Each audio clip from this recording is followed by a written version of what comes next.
From the National IT Survey that was released last year, the survey indicated that while a significant majority of MDAs, that is ministries, departments, and agencies, were aware that the Data Protection and Privacy Act applies to them, there was a significant lack of implementation and understanding of the Act. It was noted that over 88% of MDAs are aware that the law applies to them, but only 37.9% had a data protection and privacy policy in place, and only 28.4% had a designated staff member responsible for ensuring compliance. Additionally, only 46.3% of MDAs had an internal mechanism for resolving personal data related complaints. These findings highlight the need for increased education and awareness, efforts to ensure that both MDAs and individuals or data subjects in Uganda understand and are able to effectively utilize the protections provided by the Data Protection and Privacy Act of Uganda. Our webinar today is therefore meant to discuss data protection and privacy compliance in government and highlight what can be done to improve the state of affairs. To do that, we have the pleasure of having Mr. Leonardo Savera Nava, who will share lessons from the EU on supporting government institutions comply with data protection legislation. Thereafter, we shall have a panel discussion with representatives from government bodies that we know are making efforts to comply with the law, to share what they are doing, any challenges they are facing, and possible solutions. I therefore welcome you all to this webinar. I welcome our panelists, Mr. Leonardo Savera Navas, Mrs. Rosemary Tsembo, Mr. Julius Mboizi, who is with us here, and Mr. Ronald Mukisa to this webinar, and to you all the participants. Lastly, let me do what I should have done before. I'll introduce myself. My name is Stella Advatese. I'm the National Director for the PDPO, and I lead the team at the Personal Data Protection Office. You're all welcome. So I'll start by introducing Mr. Leonardo. Mr. Leonardo, if we could have your video on. You had it on earlier so that our participants are able to see you, if possible. Is he online? Yes. Okay. Mr. Leonardo is the Director of the European Data Protection Supervisor, and he will be talking to us on the lessons from EU on supporting government institutions to comply with data protection legislation. Mr. Leonardo is the Director of the Office of the European Data Protection Supervisor, the Data Protection Authority of the European Union. He's a law graduate of the University of Malaga and holds a master's degree in European law from the University of Granada, Spain. He was a fellow at Duke University in North Carolina, US, as part of the EU Fellowship Program of the European Commission. He holds a postgraduate diploma in HR management from Kingston University, UK. He's a member of the Malaga Academy of Sciences. Mr. Savera Nava joined the European Commission in 1999, and since then has been working in the data protection field in the EU institutions. In 2010, he joined the Office of the European Data Protection Supervisor as head of the Human Resources, Budget and Administration Unit, and was appointed Director in 2018. As head of the Secretariat, he's a member of the Management Board of the European Data Protection Supervisor, and he's responsible for advising on data protection law and policy, and he's in charge of the coordination and implementation of the strategies and policies of the institution. Mr. Leonardo, we look forward to your presentation and we hope to learn a lot from you. Thank you for honoring our invitation to speak to us. Over to you, Mr. Leonardo. Good afternoon, everyone. Can you hear me and see me well? Yes, we can hear you and we see you very well. Thank you. First of all, dear Mr. Director, Data Protection Officers, ladies and gentlemen, thank you so much for inviting me to this webinar. Since we are at the beginning of the year, allow me to wish you all a bright and happy 2023. It's an honor for me to be here with you today, unfortunately, only remotely. But before I start my presentation, I would like to congratulate the National Data Protection Director, Mrs. Stella, for the impressive achievements she has accomplished in such a short period since August 2021 at the Personal Data Protection Office, PDPO, in Uganda. To implement from scratch an office with such a noble but also challenging mission as to secure data protection and privacy in Uganda is not at all easy. My sincere congratulations for the work already done and my best wishes for the coming years at the head of the PDPO. Ourselves, the European Data Protection Supervisor, we are the data protection authority of the EU institutions. Unfortunately, we don't have in Europe kind of United States of Europe. We only have an international organization called the European Union, and we supervise the data protection by this international organization, the European Union. But what we do, and it is very important, is that we provide advice to the European legislation being enacted by the European Union. And we also have the important role of leading by example. And is this from this angle that I'm trying to pass to you some messages on the basis of our long experience in Brussels. I think it is important to stress that by helping the public sector to comply with the applicable data protection rules, we are not only fulfilling our missions, our data protection authorities, but we are also contributing to a fairer and better public service. It is in the interest of everyone that the public sector leads by example, in particular as regards the respect for fundamental rights. So, as I am an incorrigible, optimistic person, I would like to unveil a few aspirations that I have for the new year.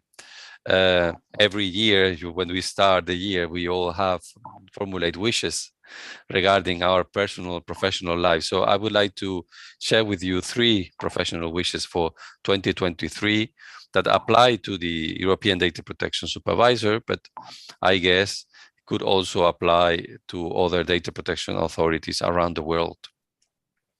My first wish would be to do more foresight, because human rights should never be taken for granted. We must continuously work to defend and preserve human rights.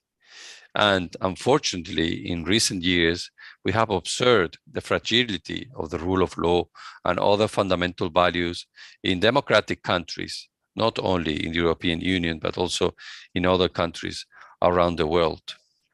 The increased digitization accelerated by the COVID-19 crisis meant also an increase in data collection, not just on patients or consumers, but also in the context of education, work, and social life.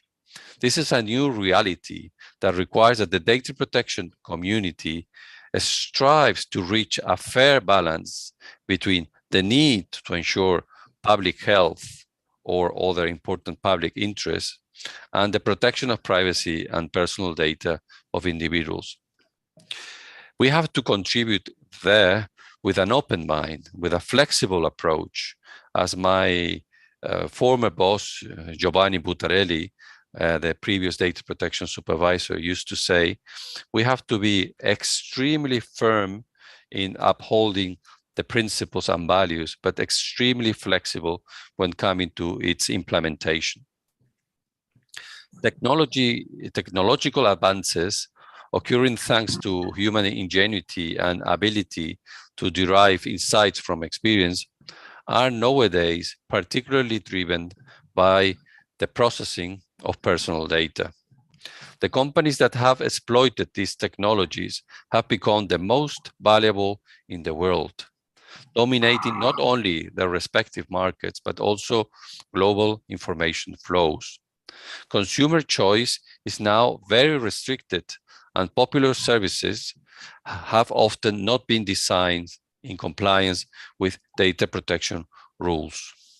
Governments are also keen to exploit these technologies that promise such a level of innovation, efficiency, and are very cost effective. But at the same time, some technologies designed to increase convenience and prosperity, from behavioral targeting to facial recognition, now also enable authoritarian states or democratic states with some tendency to become totalitarian to invade massively the private sphere of individuals by means of surveillance, repression, and censorship.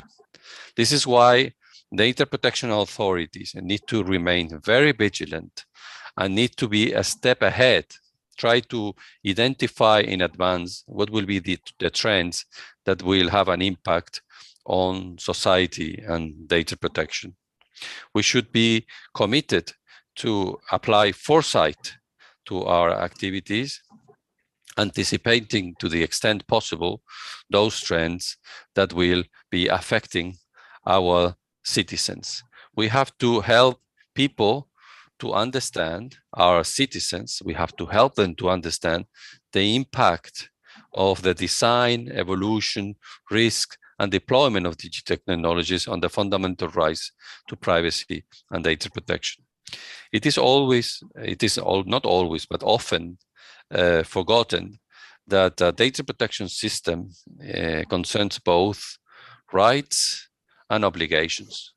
The rights are usually well known, at least by some people, the rights of the data subjects, the rights of citizens to exercise their rights.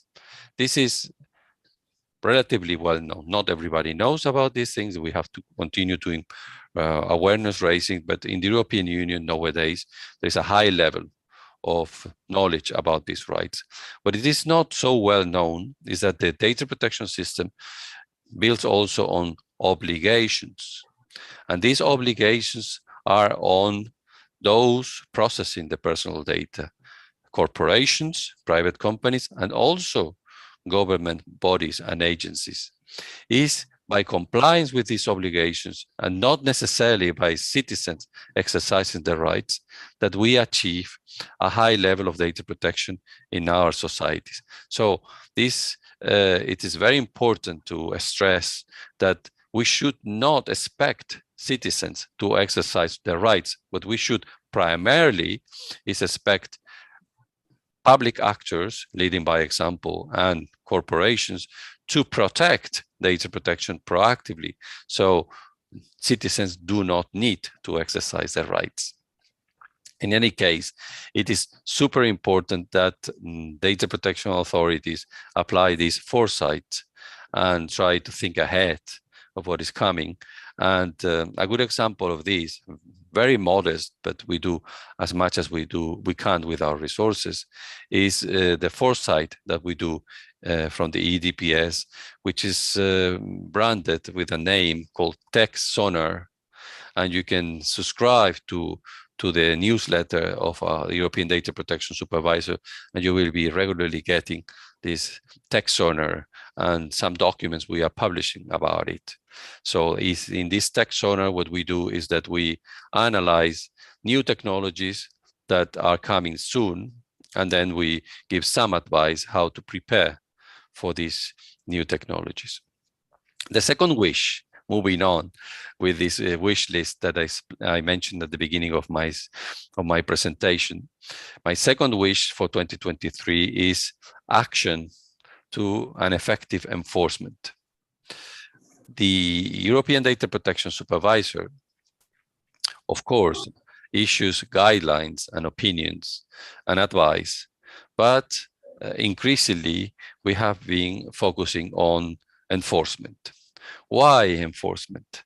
Because it is only fair that data protection authorities exercise enforcement against those companies and public bodies where appropriate that disregard data protection. Otherwise, it's very unfair with those who invest money in complying with data protection, because they can legitimately say, how is it possible that we are investing money and making efforts to comply with data protection, and those who completely disregard data protection are in the same competitive situation that we are, because you are doing nothing against them. So in order to avoid this situation of unfairness, it is important to deploy enforcement, so data protection does not become cheap for some actors. So what we have done in the European Data Protection Supervisor is we have taken advantage of the 10th anniversary of the first proposal of the famous General Data Protection Regulation. We convened an international conference with more than 100 top-level data protection experts to reflect about what is the meaning of an effective enforcement in the digital world. And I would like to share with you the main takeaways of this international reflection we had on what means an effective enforcement in the digital world in the next 3-4 minutes. So we reached the conclusion that for enforcement to be effective, it has to be first touching the source spots and addressing infringements that put in peril our democratic values and society. So we have to be brave and then exercise enforcement, even vis-a-vis political actors, when we see that important democratic values are in danger. And we have not hesitated to do this in the European Union, even in connection with electoral processes. For example, in the EDPS, we launched an investigation about an app being used by the European Parliament to promote participation in European Parliament elections in Europe, because that app did not comply with some data protection principles. And we thought it would send a terrible message to our society if a tool used in the electoral system did not respect the privacy of individuals. The second important element to ensure an effective enforcement is, of course, proportionality, because we have to ensure the right balance between the seriousness of the infringement and the scale of the corrective actions. The third and the fourth element for an effective enforcement is that it needs to be dissuasive and it needs to be visible. It is very important that sanctions are strong enough to make people think twice about this, and also visible. So as I explained before, all actors in the system see that the data protection authority is ensuring fairness, in particular to those who are investing and are making efforts to comply with data protection, because data protection is not cheap. It requires an investment, it requires care, it requires money. Therefore, it is important that enforcement rewards those who are complying and penalizes those who are not complying. And finally, an important element for enforcement, in particular in the public sector, is the principle of consistency. We have to ensure that let's say, our jurisprudence from the data protection authorities is consistent. And this is particularly tricky in the European Union. So because we have 27 member states of the European Union and 27 data protection authorities. So we have to make an effort to ensure that we are consistent. The resolutions, the sanctions in Spain are similar to the ones in France or in Finland or in Slovenia.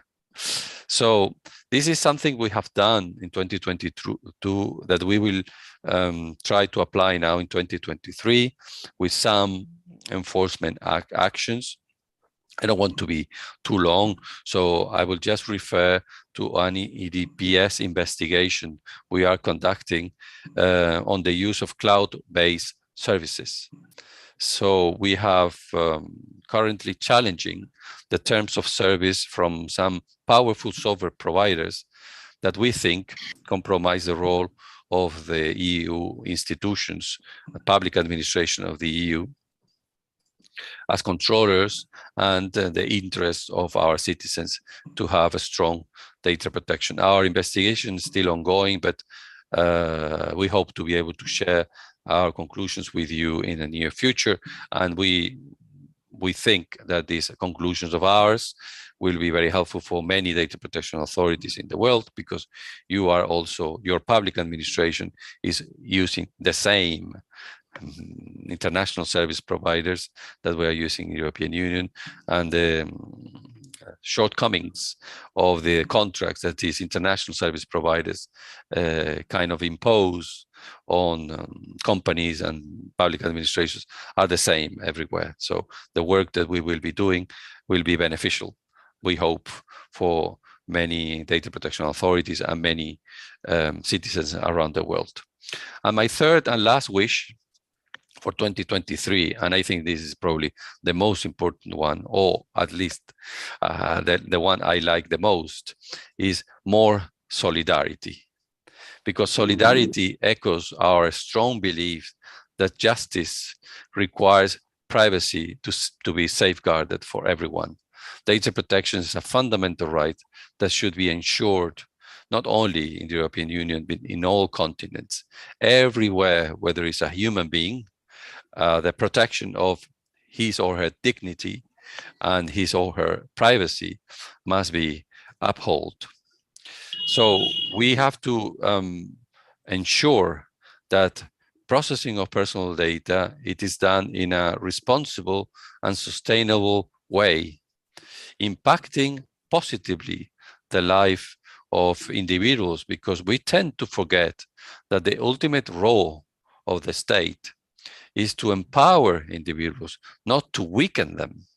And if we allow internet information in systems that weaken individuals, that restrict their capacity to conduct their lives with freedom and dignity, we are not helping them. On the contrary, we are making them worse. So that's why we have to be socially responsible and promote data protection systems that are upholding deep democratic values, and that and also other values, like, for example, a digital economy that is not too heavy and on the ecological footprint. This is also our responsibility. So we also have to make sure that the digital environment that is becoming very complex and very difficult becomes easier for individuals.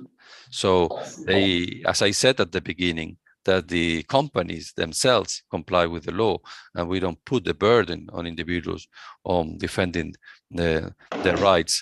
And we have to be extremely vigilant that minorities, people in vulnerable situations, are not negatively affected by the digital ecosystem. We have to be deploy very strong solidarity with users of the internet, such as children, patients, people mentally ill, the elderly, the digital gap.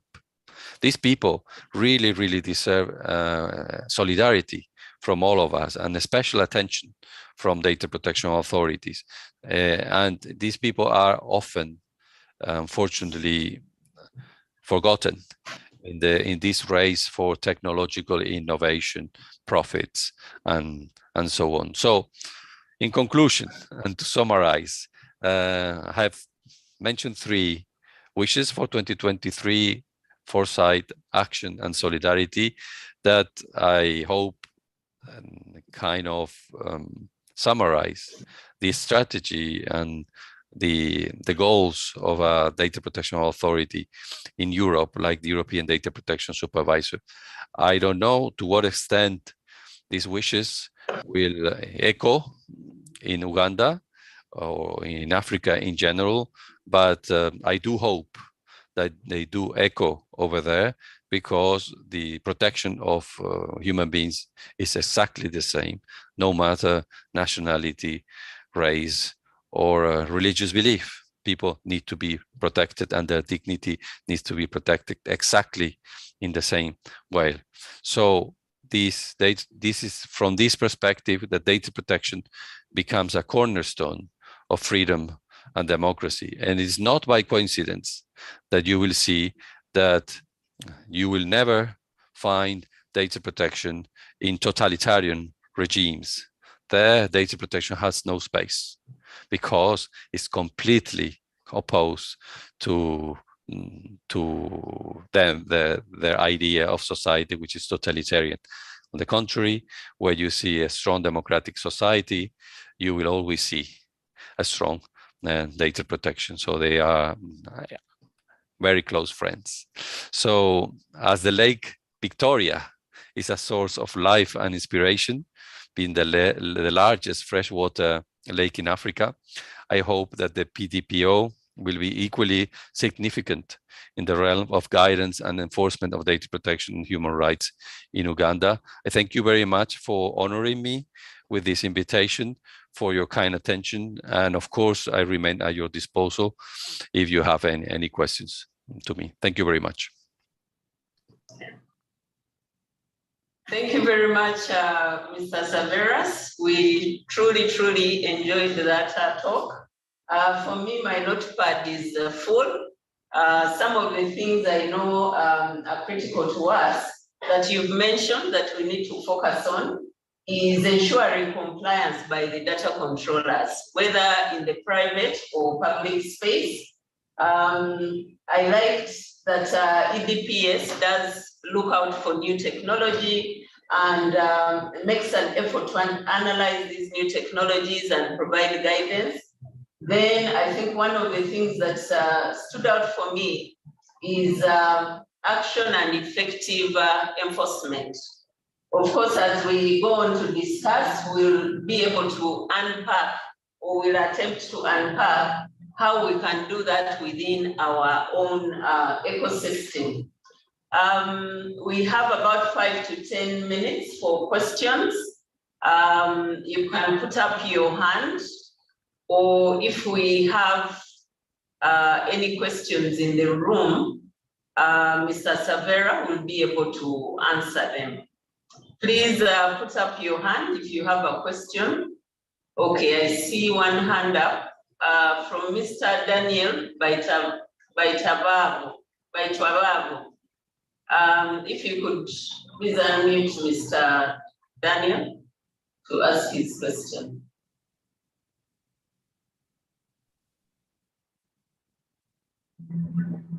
Daniel, please proceed.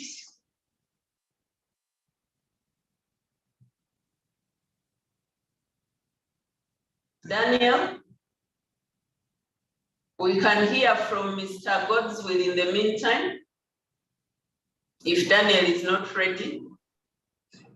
Okay, thank you very much. Thank you, Mr. Leonardo, and thank you for the organizers of this program. I don't know, can everybody hear me? Yes, we can hear you, Godswill. Okay, my question is not actually a question. I didn't quite get the email address Mr. Leonardo referred to, text sound that we can be receiving newsletters. I wanted to confirm that what their email address. Okay, Mr. Savera will jot that in the chat room. Let's hear from Daniel, please. I brought my email in the chat. I don't know if you can see it. Yes, we can see. Thank you very much.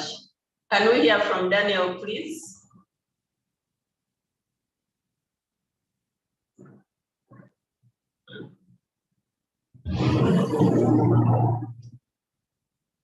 Daniel seems to be having a problem. Please type any questions you may have in the chat room or in the question and answer section.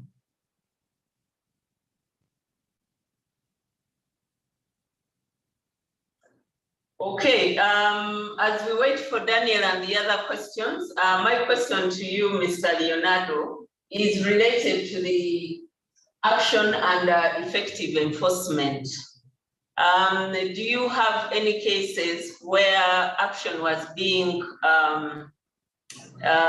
initiated against a public body, and what was the outcome of that enforcement measure? Okay, thank you. I will tell you about something that we did relatively very not long ago, and still ongoing. So we will not know the outcome yet, but I think it's very significant of the kind of action a data protection authority could do. So, you know, in the European Union, we have an organization called Europol. Europol is some kind of the equivalent to the FBI in the European in the United States. So it's an organism there that coordinates the functioning of police forces in the different member states. It is not as advanced as the FBI in the United States, but getting closer and closer, right? So this Europol is supervised by the European Data Protection Supervisor, it is by us. We conduct regular investigations about the functioning of Europol. Of course, it's super important. It's essential that the police respects the data protection and privacy of individuals. Of course, police have an important mission to fulfill. Of course, they need to process data to apprehend and stop criminals, but this is not in contradiction with keeping some respect of the privacy of individuals when justified. So, for example, if the data of witnesses is collected, well, maybe keeping this data is relevant to a certain point while the investigation is ongoing or the court case is ongoing, but afterwards there is no need to keep this data, and therefore this should be deleted. I think we can all agree with this. So this is our intervention with Europol. So in the context of one of our investigations, we detected that there was a lot of data that should not be in the databases of Europol. There was no legal justification for keeping this data. And we order Europol to get rid of this data, to destroy this data. When we did that, the legislator, the European legislator, was reviewing the law that regulates Europol. So they took the opportunity to change the law and to say retroactively that what the data that was there illegally would now become legal. And therefore, the order that we issue from the EDPS could be disregarded. So we took the European legislator, the European Parliament, and the Council of the European Union to court, because we think that doing that undermines the independence of the Data Protection Authority. So if we order something, it needs to be complied. You cannot then pass a law so that you can disregard what we order. And we have challenged the European Parliament and the Council of the European Union in court, because we do not accept this kind of behavior. The law cannot be applied retroactively to make invalid something that we democratically and in accordance with the law said from the Data Protection Authority. So you see the kind of actions that we take to uphold democratic values and principles and rule of law. And we don't hesitate to do that, because we think this is our role, to have a healthy democratic system by which the respect of the law is upheld for data protection, but in general. And this is something that only data protection authorities can do, because data protection authorities, by definition, they need to be independent from the legislature and independent from the government. So let's see what the court will say. We don't know. Maybe the court says that we are wrong and what the legislator is perfectly legal. We will accept that, of course. But I think only challenging this is already shows that in the European Union, data protection is taken seriously. Very, very interesting response, Mr. Leonardo. I smiled when you were giving that example. In our circles here, we call it sanitizing. So there's a question here from my namesake, Ms. Stella Naroga. She's asking, how has the EPDS been able to prevent forum shopping due to differences in capacity of the DPA or the DPAs in the EU member states? Wow, I would not expect any person in Uganda to have such a deep knowledge about the internal kitchens of the European Union. Amazing. Well, indeed, we have, as I said, we are not United States of Europe yet. We are still a conglomerate of member states cooperating very closely and having some policies decided at federal level. So data protection is one of those policies, areas of competence that has been now been given to the European Union to manage. And in this regard, indeed, there is some preoccupation that differences in the level of data protection may lead to some forum shopping. So some companies may decide to go to let's say Luxembourg, because there they are treated better than they are treated in Greece, just to mention two random countries. Well, we have done a lot to prevent that. We have first passed a single law, which is the European Data Protection Regulation, the GDPR, which applies exactly the same for everybody. So in principle, this issue is fixed. And we have also harmonized how data protection authorities in the member states should function. So now all our data protection authorities have the same powers, and they have a function again with the same rules. But of course, there is always room for different interpretations.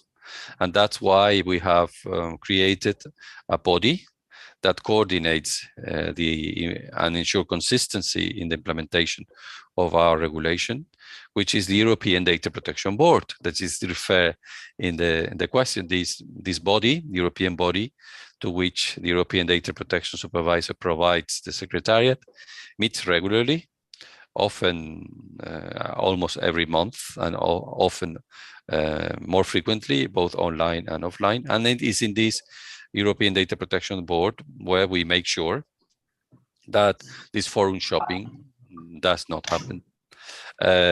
We we have recently, for example, reviewed a sanction imposed by the Irish Data Protection Authority, and this board has decided that the amount of the sanction should be 4 times higher than the proposed sanction by the Irish Data Protection Authority. Just to give you an example, that by coordinating in this body, we ensure to the extent possible that there is this effect of the forum shopping is not happening inside the European Union. But of course, there's always room for improvement. There is always some national differences, and we have to remain vigilant.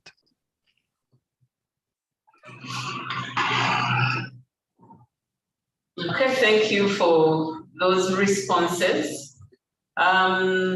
We will have one more question, and then we'll allow you to close. From Johnson to Musime. What steps do you believe East African countries should take to achieve consistency among their regional data protection authorities in terms of enforcing data protection laws and regulations? I believe Johnson typed this as you are responding, because I think you've largely responded to it, but let me allow you to speak to it. Yes, actually, the data protection in the European Union that started in the 90s, the origin of it was precisely that, to ensure consistency between the different member states of the European Union, because at the time there were a lot of differences and make the processing of personal data very complicated.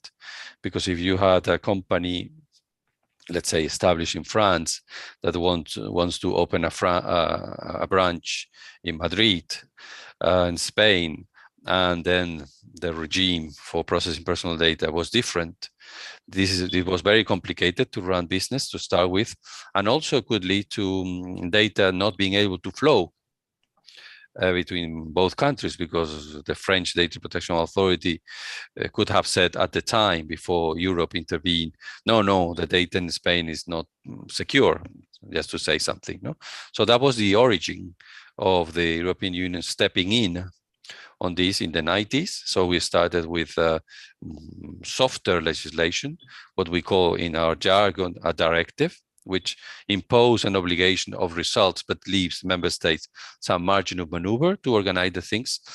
And then after some years of experience, we decided to deepen the level of harmonization. And now we have just one law, a regulation that applies to everybody. We still have 27 data protection authorities, which leads to sometimes different interpretations. So I think it is reasonable to assume that in the future, I don't know if in the near or distant future, we should also have one central data protection authority that would take care of some important cases to ensure absolute consistency, at least for big cases. But this is a European Union way of doing things. We go step by step, little by little, in a continuous dialogue, involving the member states, involving our parliament. So there will come a time where we will be able to go a step further and have this federal data protection authority. If it comes soon, great. If it doesn't, well, there will be good reasons not to do it, and we will have to do what we have at the time being. The important thing is that we already have the European Data Protection Supervisor, my employer, that is there for a reason. We are making our voice heard, even in Uganda. Thank you for that. And on the basis of that, I think we will continue making more Europe and more fundamental rights. Thank you very much, Mr. Leonardo. Unfortunately, because of time, we have to close the discussion so that we are able to move to the panel. Thank you so much for honoring our invitation, for giving us those words of wisdom, and we look forward to interacting with you more. Clearly, our participants have learned a lot, and the questions are coming in. If there are additional questions, we'll engage you and be able to respond to our stakeholders. Thank you very much, and have a good day. Thank you very much, Director Stella. It's an honor to see you in the screen. I hope to see you in Brussels soon. Let's hope that you can visit us in the European Data Protection Supervisor. This is also your home in the European Union. Let's stay in touch. Bye-bye. Bye. So we'll now quickly move to our panel discussion. Our panelists today are Miss Rose Mary Kisembo, the Executive Director of NIRA, Uganda. Is she registered on the call? If we could have, yes, fantastic. I see you, Rosemary. Welcome. Thank you for honoring our invitation. We have Mr. Ronald Mukisa from the NGO Bureau. If our participants can see you, please. You're welcome, Ronald. Thank you so much for honoring our invitation. We have Mr. Julius Mboizi. He's right here with us in our boardroom. If you could enable the video so that he waves to our participants, that would be great. So I'm very, very happy to see you all at this webinar. I'll try and go through it because we seem to have overrun in terms of time. So I'll briefly introduce our panelists. Ms. Rosemary Kisembo is the ED of NIRA. I'm sure many of you know her. Professionally, she's a software engineer, an IT specialist, and IT project lead with extensive experience and skills in adopting relevant technologies for business transformation with the goal of productivity, improved service delivery, and turnaround time with marked efficiency gains. She has done a lot of work within her work in UNRWA and in URA. In many ways, she has provided management, leadership, oversight, and direction for software development teams, system and end user testing teams, and business process reengineering teams. She also carried out research, or she has also carried out research, statistical analysis on many issues, including performance reporting and revenue projections. We see all her efforts as she leads NIRA, where we get our national IDs and other public documents. We have Mr. Julius Mboizi, who is here with me. He's an advocate of the High Court with extensive experience in the field of technology regulation. Julius currently serves as the data privacy lead within UCC, and he's also the manager of consumer affairs, where he has played a key role in shaping the data protection, privacy, and other related policies. He's a certified privacy professional. I think I first met Julius when I was trying to find out who is already certified by IAPP. And I found it was Julius, Marion in DPP, myself, and Becca. I'm sure we now have more people who are actually certified. We have Mr. Mukisa Ronald, who is the Senior Compliance Officer with the NGO Bureau and the DPO for the NGO Bureau, the body that regulates non-government organizations in Uganda. He has worked with the NGO sector for the last 14 years, and he holds a bachelor's in social science, a postgraduate diploma in project planning and management, and is currently pursuing a master's in public administration at UMI. With those introductions, we'll go into our panel discussion. You're all welcome, our panelists. Thank you so much for accepting our invitation to speak.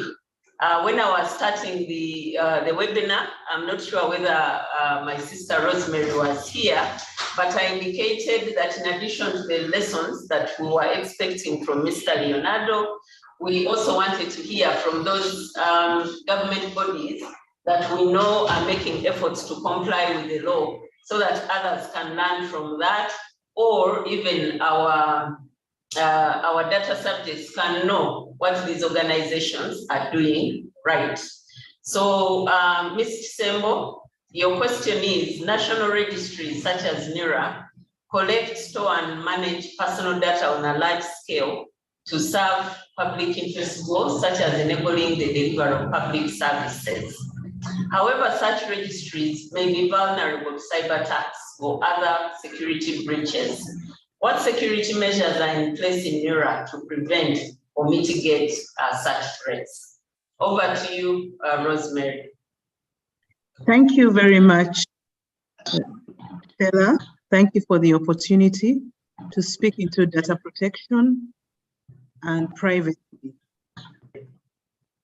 Cornerstone of our trade and mandate as the organization of the National Identification and Registration Authority.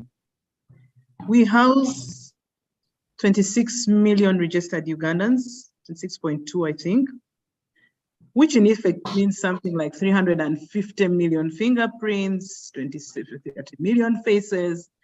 And in terms of personal information, we do have a huge amount of it.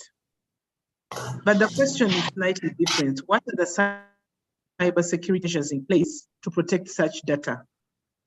I will be careful in answering that question, not to place at risk organization. Yeah. But I'll just speak at it from a general, bigger picture. Cybersecurity is a framework of of three key aspects. One is policies, laws, frameworks. The other is people. The third is process and technology. It's the interplay between these three areas that produces what we see as security. And sometimes the weakest link is anywhere. The weakest link is in security, is in technology, or the weakest link is in technology, or is in people, or the weakest link is in process. So down to NIRA, what are the cybersecurity measures in place? We have measures at all of those levels. First, we are governed by the Data Protection and Privacy Act in regard to how we deal with personal data.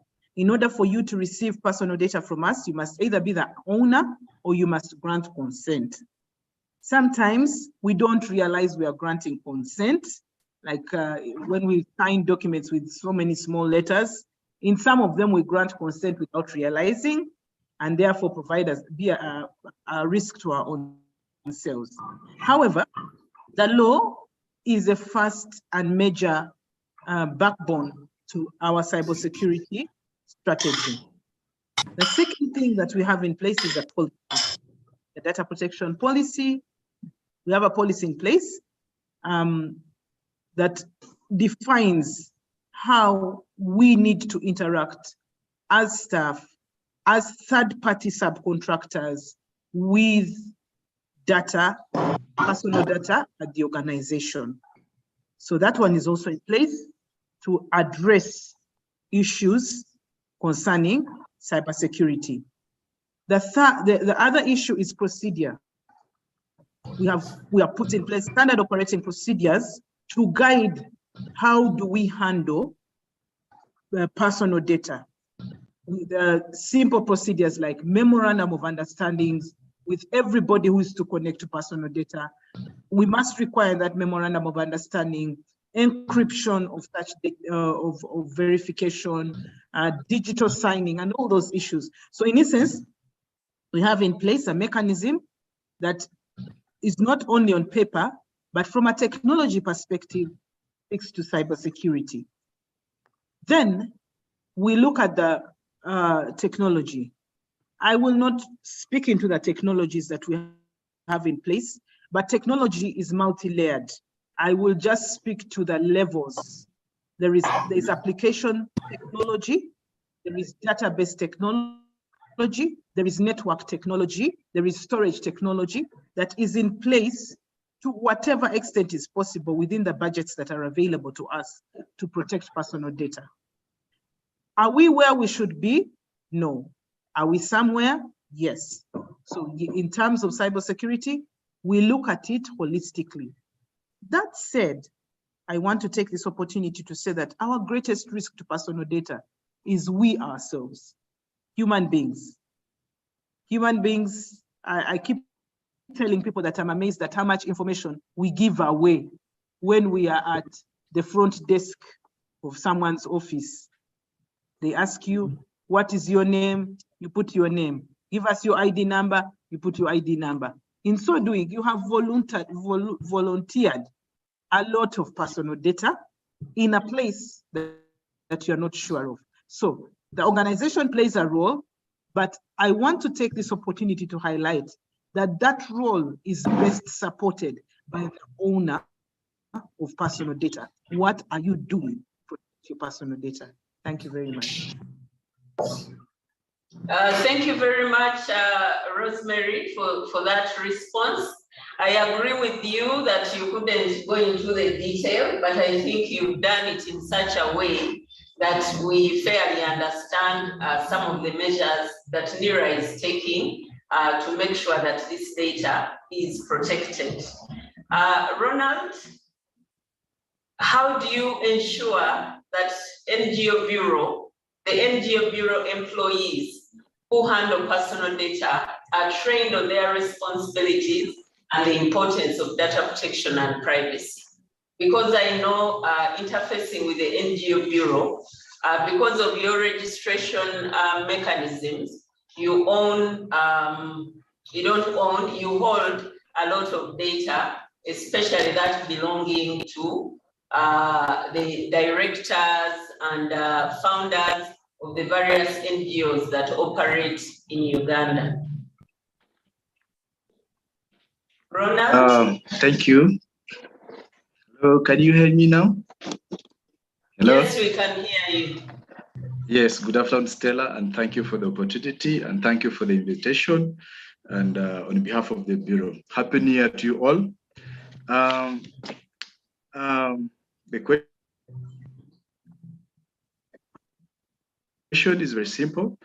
Now, basically at the NGO Bureau, we are committed to ensuring that the highest standards of data protection and privacy for all individuals whose personal data we handle.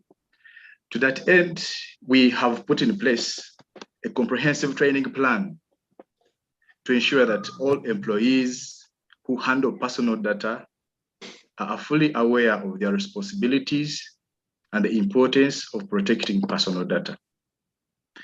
The training plan includes a combination of online and in-person training sessions,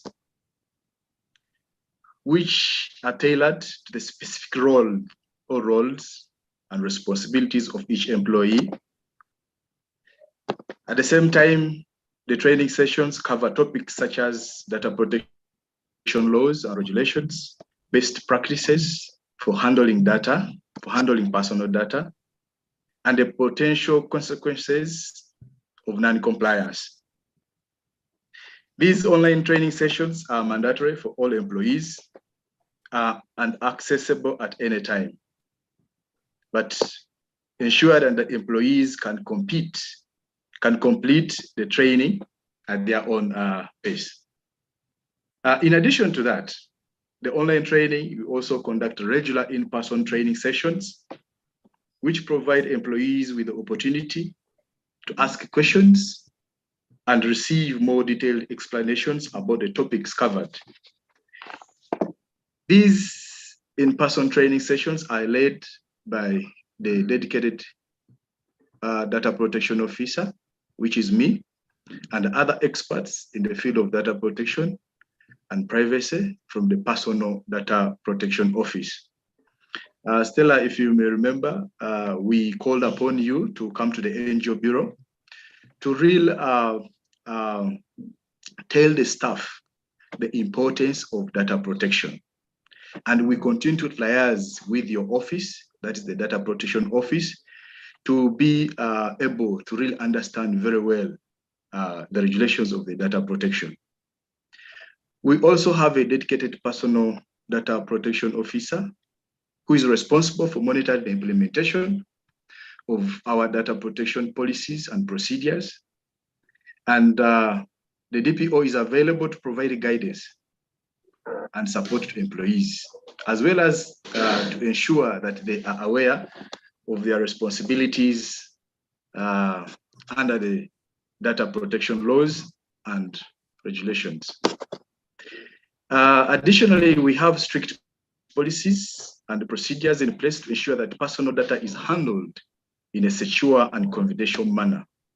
Because we really, as NGO Bureau, we handle quite a number of information for the entire sector, which includes registration, information of the board, the staff, the finances, so many information. So these include regular risk assessments, incident response plans, and regular monitoring of our systems to detect and prevent any potential data breaches. Employees are trained on these policies and procedures and are required to sign a confidentiality agreement. To that end, in summary, we take a multifaceted approach to ensure that our employees are properly trained on their responsibilities and the importance of data protection and privacy. This includes providing regular training, having dedicated DPO, and implementing strict policies and procedures to protect personal data. Thank you, Madam Stella. Thank you very much, Ronald, for that detailed response. Would now like to hear from Julius. Spam marketing in the communication sector is perceived as intrusive or unwanted, and it can be a source of frustration for individuals. How is UCC addressing these concerns? First of all, thank you, Stella, for the opportunity, and thank you to the PDPO. Spam marketing is certainly a challenge, and it has actually been compared to garden meats. Some people say it's the digital equivalent of garden meats because it's unwanted, it's intrusive, and in most cases, irrelevant. However, just like garden meats, to follow that analogy, spam marketing can be fixed with the right tools and a bit of effort. As the regulator for the communication sector, UCC is doing everything in its power to prevent spam marketing from being a nuisance to consumers. Fortunately, if you go by the complaints data, there's an indication of a notable reduction in spam marketing over the recent years.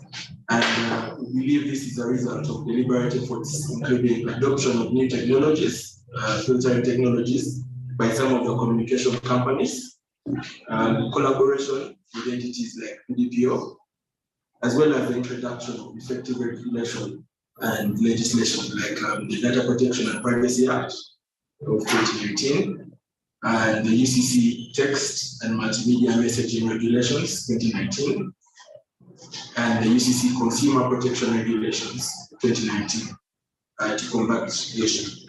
What is in these laws, the different regulations and legislation? There are provisions on use, strict provisions on use of personal data. There are provisions on opt-in requirements for receiving of marketing messages, as well as provisions that provide for a forum for consumers to report unsolicited marketing messages. But then that said, you cannot just rely on legislation and regulations alone. It's also about education and awareness. And I was happy that you noted this in your opening remarks, the need for education and awareness, because the low level of public awareness and understanding of data protection laws and practices is indeed a contributing factor to spam marketing. Because many individuals and businesses are not fully aware of their rights and responsibilities under the Data Protection and Privacy Act, as well as other legislation, and this negatively affects compliance.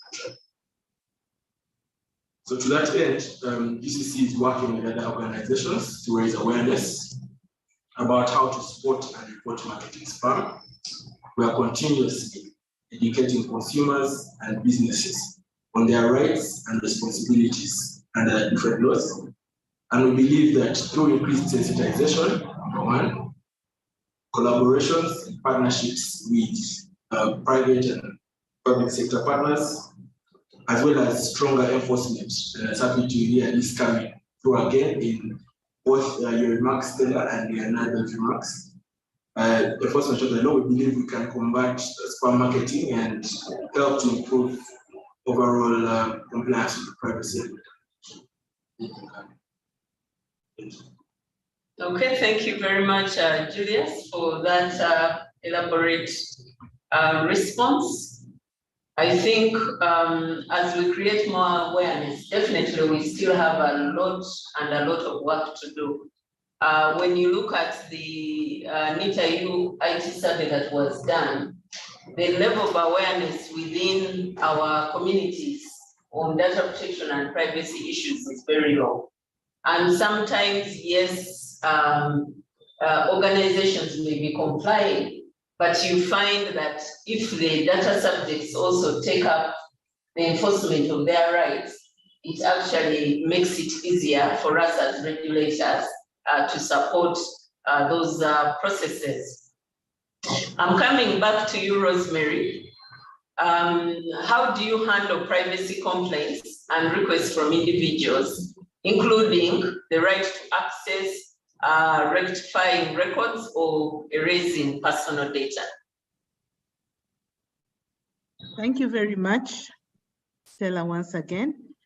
The beauty with handling the right to rectify and erase personal data, it was envisaged in the Registration of Persons Act. The Registration of Persons Act explicitly states that you have a right to update and keep up to date your information on the register.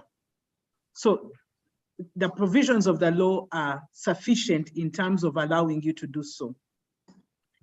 In terms of process, we have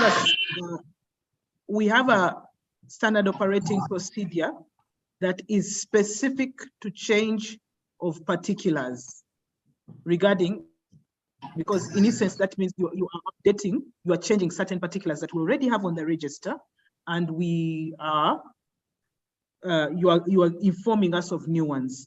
So the law provides forms, we provide procedure, and the system provides capability for you to update your information or rectify your information. What is equivalent to erasure for us is the life cycle of the human being ends with death. And because because of the fact that we keep the records, including death registration, at death registration, we do something with the data to indicate at a system level that it no longer applies. But once you are alive, it's the data, we are required to have you on the register as a citizen of Uganda unless you denounce your citizenship. Okay, thank you very much. So everyone has heard what you need to do. Sometimes we think you can change your date of birth because you want to extend the time to retire. Now you need to go through a certain process. When I talk to people in sensitizing them about the law, I normally do highlight that yes, you have a right to access that information, you have a right to rectify that information, but the data controller may decline that application if they have certain reasons or they are backed by a certain law. For instance, if you're going to change your date of birth, I know within NIRA they have certain requirements that you must comply with. Therefore, they will use the Registration of Persons Act to be able to guide you on how you can exercise your right to access or your right to rectify your information. we need to know that the Data Protection and Privacy Act does not operate in a vacuum. It operates within an ecosystem, and I'm happy, Rosemary, that you brought that out very well. My next question is to Ronald. What challenges do government bodies face in relation to data protection and privacy compliance? And how is the organization addressing them?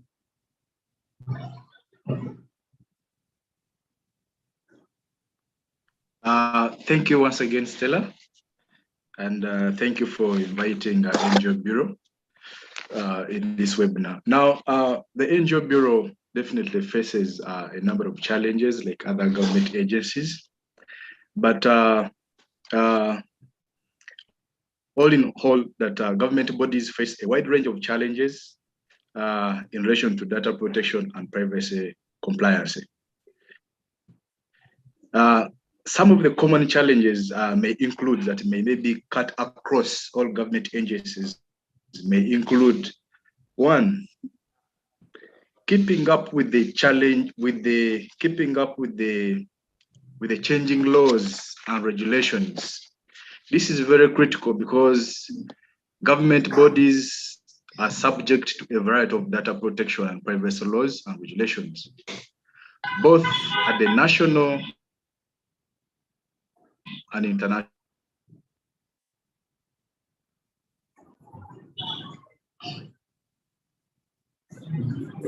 Ronald, we seem to have lost you. Hello. Okay, you're back. Please proceed. Oh, sorry about that. We had lost you there. Oh, sorry. One of the challenges that government bodies face, one is keeping up with the changing laws and regulations. Usually, government bodies are subject to a variety of data protection and privacy laws and regulations, both at the national and international level. So keeping up with these changes can be so challenging, especially as new laws and regulations are constantly being introduced. Two, managing and protecting large amounts of sensitive data. An example I can give you of the NGO Bureau, we keep a lot of sensitive data.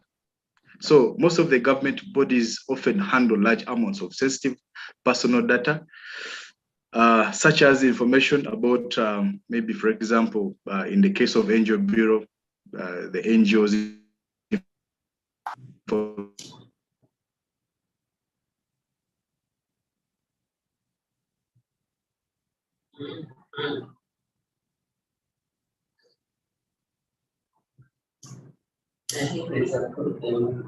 at a higher risk of data breaches and maybe cyber attacks. Three, ensuring compliance across multiple departments and agencies.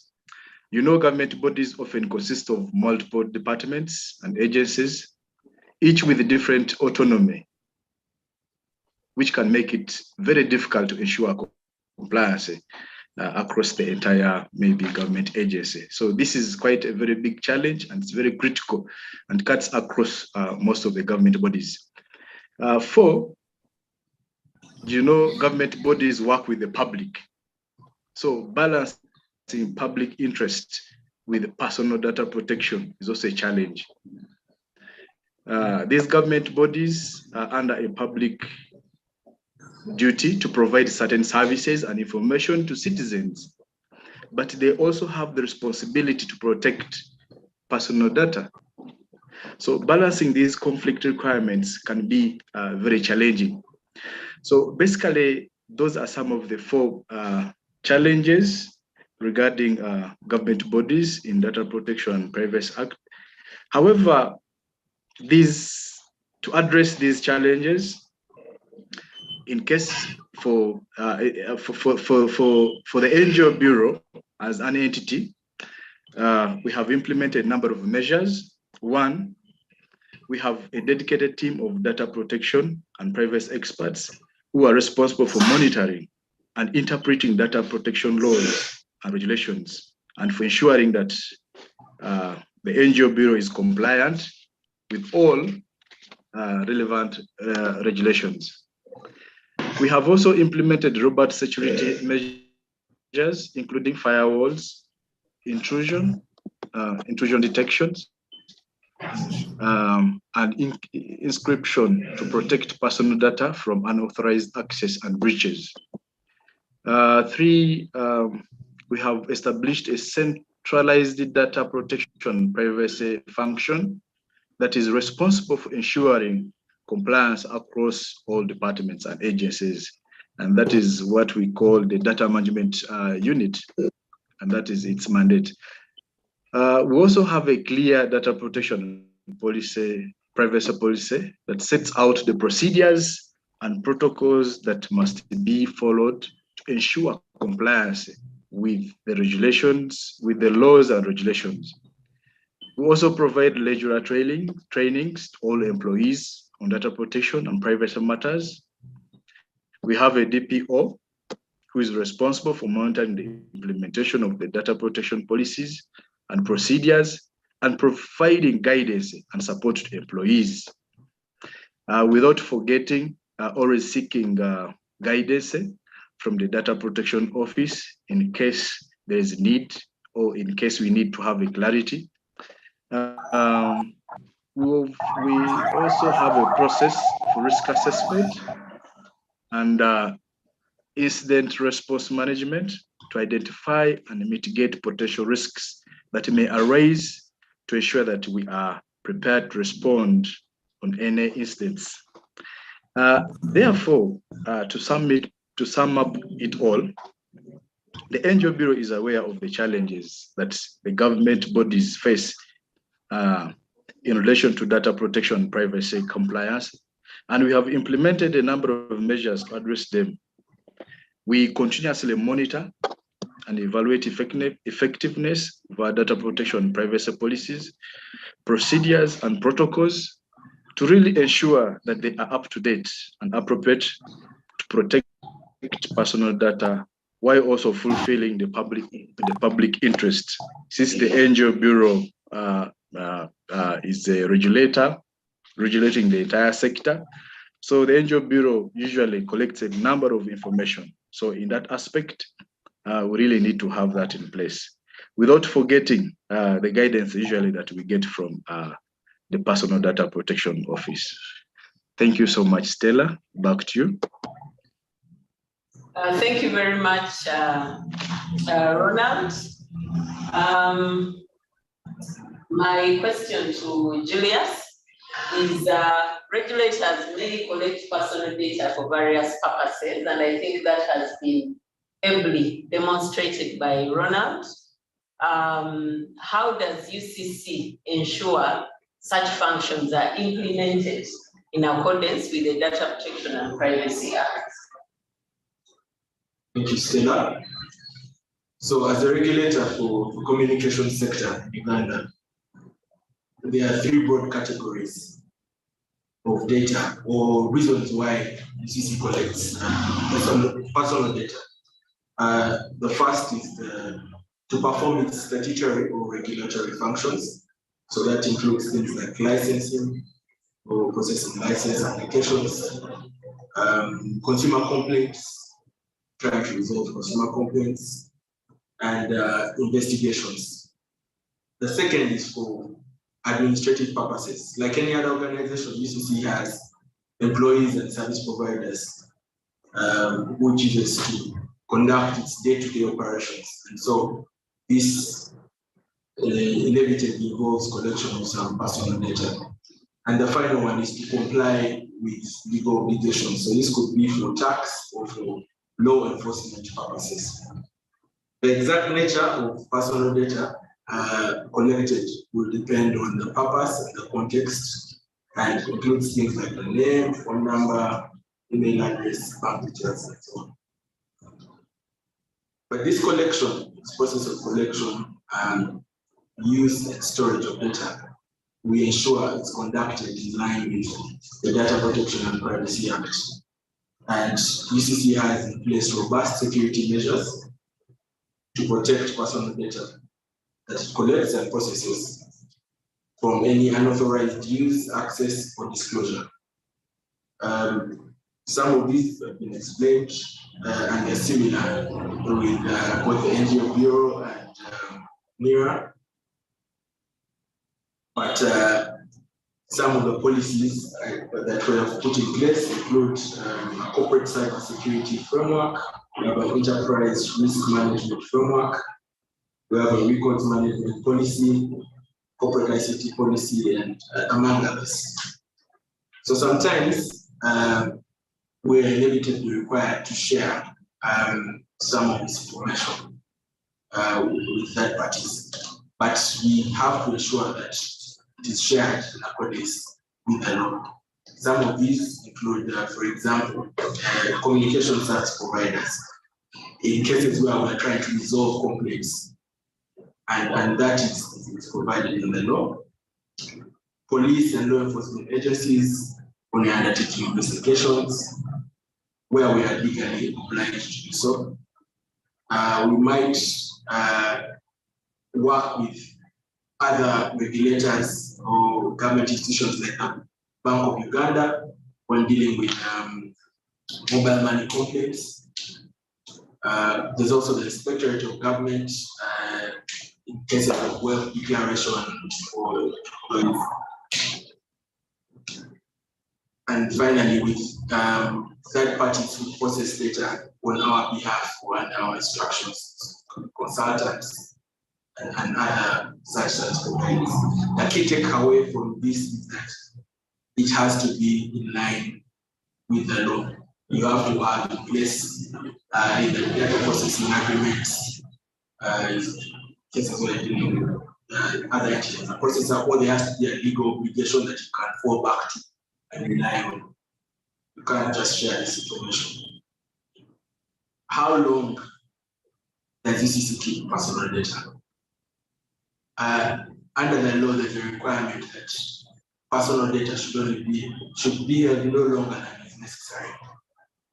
And so this varies and depends on a case-by-case basis and the reason and purposes for which the data was collected in the first place. Could be for tax purposes, could be to defend or exercise legal claims. But in any case, the retention period should not be longer than is necessary. For example, there is no point in you having data of a job applicant who you did not employ 4 years on, and you're still storing that person's personal data. How we keep user data secure, we have put in place the appropriate technical and organizational measures to protect personal data and prevent it from unauthorized use, as I stated earlier. And in conclusion, privacy is a fundamental right that we take very seriously, and we are continuously looking for ways to improve our data handling processes, and we are committed to protecting personal data of all Ugandans. Thank you. Thank you very much, Julius, for that response. Clearly, what I've noted from our panelists is that they are doing certain things within their organizations to comply with the law. The other aspect that I've noted is that they are following the laws that set them up in terms of their compliance. And that continues to speak to my argument that data protection and privacy laws do not operate in a vacuum. We have about maybe 6 minutes to go, so we'll try to still respond to the questions that have been raised. To you, Rosemary, organizations want to find out how do they get an opportunity to use the NERA platform for customer identification and other uses. There was a question from Kevin, and yes. Please proceed, Rosemary. The law provides, the Registration of Persons Act provides for 2 fundamental forms of access. The first is a verification, whereby the organization sends information to NERA using our third-party interface. We respond with a yes or no.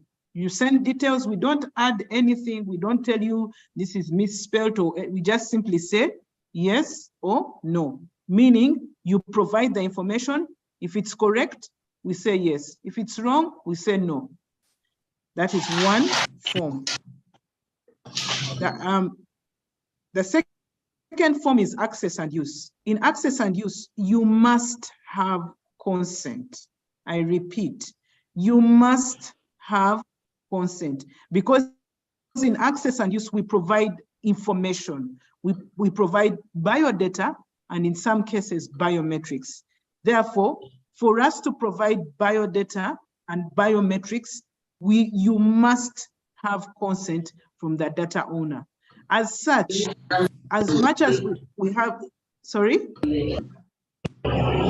Sorry, Rosemary, please proceed. We got an interruption here. Okay. As much as we have 67 institutions on our connecting to our third-party interface, not more than 5 have access and use rights. Now, in all scenarios, you need a memorandum of understanding. Verification is simply, you send Rosemary's name, you send her name, and we say yes or no.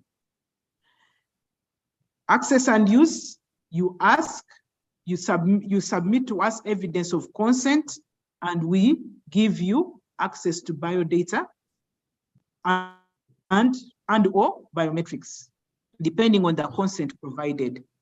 However, law enforcement agencies and other agencies within the section, I think 11 of the Data Protection Act, have other permissions that are slightly different from the general public. Thank you. Thank you very much, Rosemary. There's a question from Bonnie Echam, and it goes to Julius. How compliant are telecom companies such as MTN and Airtel to the data protection law? We have learned of many fraud cases, abductions due to tapping or personal data by third parties. Thank you for the question. It's a good thing you're asking that question in the presence of the data protection regulator, DPO. but UCC, together with PDPO, continues to, there are cases, I acknowledge, their data protection is not where we want it to be yet. It's not perfect. But the telcos you mentioned have in place, they have registered with the PDPO, they have appointed data protection officers, they have policies in place, and it's a continuous journey. So continually, we demand from them, together with the data protection regulator, that they improve their systems and processes, and in cases where there is breach, of course, they will be sanctioned, but it is a continuous journey.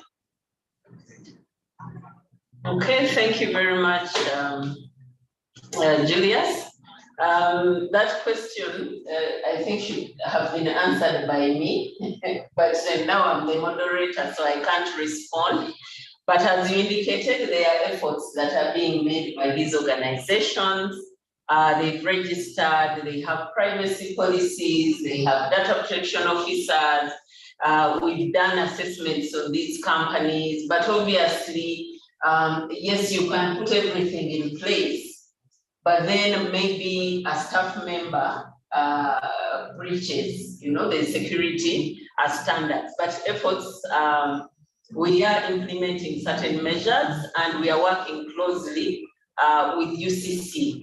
We hope that this situation will improve as we go along.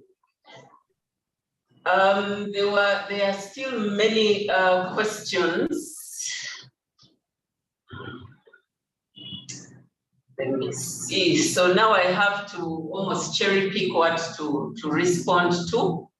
Anonymous attendee says we have institutions, most of the money lenders operating apps that are mushrooming every day, whereby no one can even confirm their legality. How does the Data Protection and Privacy Act protect victims of institutions that are not legally in operation? I think I'll answer that as the National Director. We need to encourage our data subjects to use licensed operators.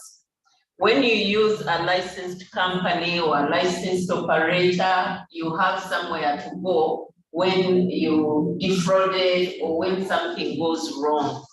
But if you go online and use someone that you cannot even identify, then there's a problem. In Uganda, we have the Electronic Transactions Act, which requires organizations that are offering offering services online to give you certain information for you to be able to identify who they are.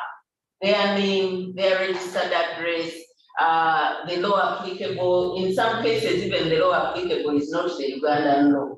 So even if you go to the Uganda police, they may not be able to help you investigate some of those crimes.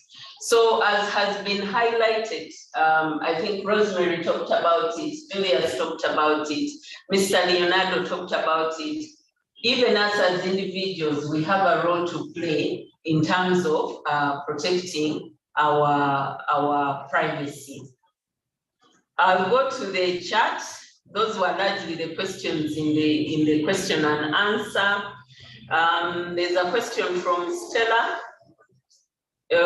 Thank you, Rosemary, but I believe that citizens should not take the bulk of the burden to protect their personal data, because when it comes to receiving public services, there's a difference in power play. I think the obligation lies with the data controller to adhere to the data protection principles, such as data minimization. In this context, I would like to know how the PDPO is engaging public entities on such issues. I'll respond to this. We are creating a lot of awareness. We believe that if organizations are compliant and they do this analysis, then we will have less instances where people request for more information than they need. As the PDPO, what is left on our side after we do all this awareness is to go into these individual organizations and be able to assess how are they actually implementing the law. For the last year when we were in operation, we did assess, I think it was NIRA and then Ministry of Gender, but we have plans in the future to be able to do an analysis across government, and hopefully when we interface directly with these organizations, we'll be able to provide guidance and be able to improve that area substantially. Bunoti Yusuf was requesting for presentations. These are normally sent to you through the email you communicated as part of your registration process. There's someone who was asking for that was Bunoti Yusuf. He was asking for templates. Yes, we are developing templates within the PDPO. Most of these templates for now, we give them to the DPOs who are of registered organizations to use, but in future, we'll be able to publish them once they are fully tested. Mr. Leonardo talked of implementation and solidarity, and these are still challenges we are battling with in Uganda. What guarantee do we have that data privacy and protection will be emphasized across all institutions and individuals throughout the country and elsewhere? My response is that every journey starts with the first step. What we are proud of in Uganda is that we're the first East African country to pass these laws. We are happy that the PDPO is in place, and our role is to ensure that we implement. Wherever you are, we encourage participants to talk about data protection and privacy in their own organizations, with their friends, with their relatives, so that we spread the word.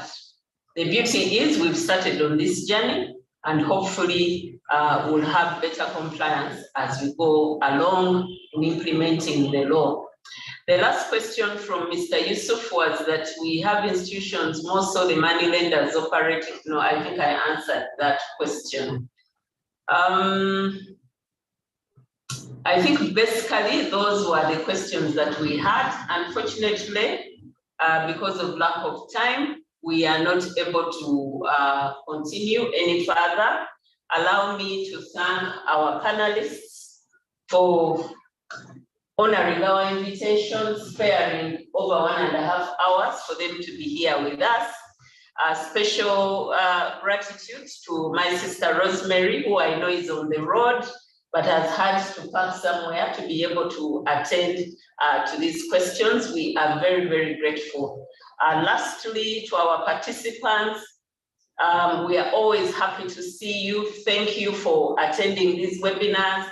If you are not attending these webinars, probably wouldn't be having them. So your participation is very key. Your feedback is very key. We at the PDP are always available to provide you guidance. My team, before we close, will be providing the email address that you can use to get in touch with us. Thank you very much and have a lovely evening. Bye-bye.